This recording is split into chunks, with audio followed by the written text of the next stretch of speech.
Recipe എൻ്റെ recipe അല്ല, നമ്മുടെ കേരളത്തിന്റെ സ്വന്തം ഷെഫ് പിള്ളയുടെ റെസിപ്പിയാണ്. ഫിഷ് നിർവാണ വളരെ ഫേമസ് ആയിട്ടുള്ള ഒരു റെസിപ്പിയാണ്. ഞാനും ഒന്ന് ചെയ്ത് നോക്കിയതാണ്. പക്ഷെ പറയാതിരിക്കാൻ വയ്യ, അസല് ടേസ്റ്റ് ആണ്. ഒരു വട്ടമെങ്കിലും നിങ്ങൾ ട്രൈ ചെയ്ത് നോക്കണം.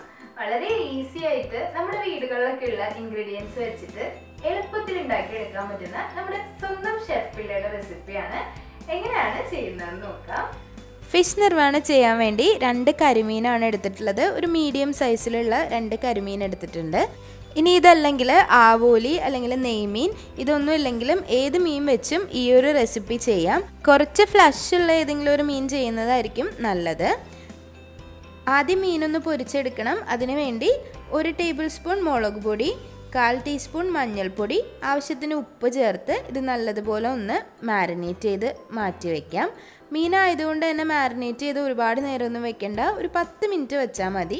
അതുപോലെ ഇതിലേക്ക് അധികമായിട്ട് വേറെ മസാലകളോ വേറെ ഇൻഗ്രീഡിയൻസോ ഒന്നും ചേർക്കേണ്ട ആവശ്യമില്ല. ഇത് 3 മാത്രം മതിയാവും. ആദ്യത്തെ സ്റ്റെപ്പ് മീനൊന്ന് ഫ്രൈ ചെയ്തെടുക്കലാണ്. ഒരു പാനിലേക്ക് ആവശ്യത്തിന് വെളിച്ചെണ്ണ ഒഴിച്ചിട്ട് മീനൊന്ന് ഫ്രൈ ചെയ്തെടുക്കാം.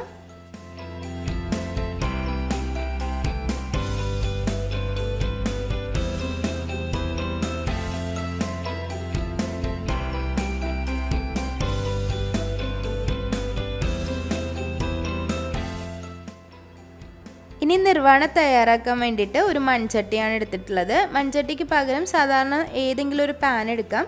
കുറച്ച് കുഴിയുള്ള ഒരു പാൻ എടുക്കുക, അല്ലെങ്കിൽ ഒരു അപ്പച്ചട്ടി ഉണ്ടല്ലോ അതെടുക്കാവുന്നതാണ്. ഇനി അതിനുള്ളിലേക്ക് 2 വാഴയില വെച്ച് കൊടുക്കുന്നുണ്ട്. പീസ് ആയതുകൊണ്ടാണ് 2 എണ്ണം വെക്കുന്നത്. തേങ്ങാപ്പാലിലാണ് ഇത് പൊള്ളിച്ചെടുക്കുന്നത്. തേങ്ങാപ്പാൽ പുറത്തു പോകാൻ പാടില്ല. അതുകൊണ്ട് തന്നെ വാഴയില അത്യാവശ്യം നന്നായിട്ട് വെച്ച് കൊടുക്കുക. ഇനി അതിലേക്ക് കുറച്ച് വെളിച്ചെണ്ണ ഒഴിച്ചു കൊടുക്കുക.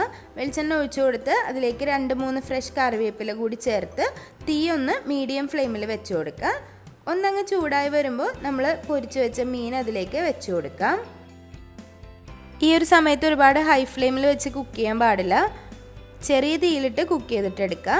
ഇനി അതിലേക്ക് നല്ല കട്ടിയുള്ള തേങ്ങാപ്പാൽ ഒഴിച്ചു കൊടുക്കുക. ഞാനിവിടെ ഒരു 1.5 കപ്പ് നല്ല കട്ടിയുള്ള തേങ്ങാപ്പാലാണ് ഒഴിച്ചു കൊടുത്തിട്ടുള്ളത്. ഇനി ഇതിലേക്ക് 1 ഇഞ്ച് കനത്തിലുള്ള ഇഞ്ചി ചെറുതായിട്ടൊന്ന് കട്ട് ചെയ്തത് ചേർത്ത് കൊടുക്കാം. 2-3 കഷ്ണം പച്ചമാങ്ങ ചേർത്ത് കൊടുക്കാം. ചെറിയൊരു പുളിയുള്ള മാങ്ങയായിരിക്കും നല്ലത്.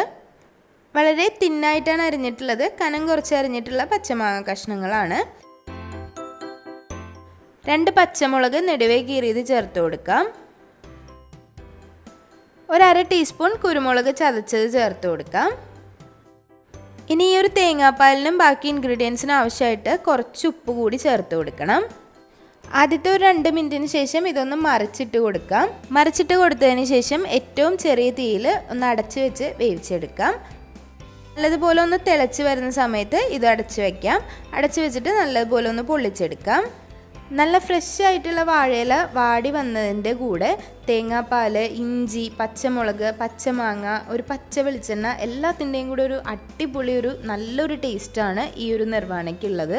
അധികം സ്പൈസി അല്ല, എന്നാൽ നല്ല റിച്ച് ആയിട്ടുള്ള ഒരു ഡിഷാണ്.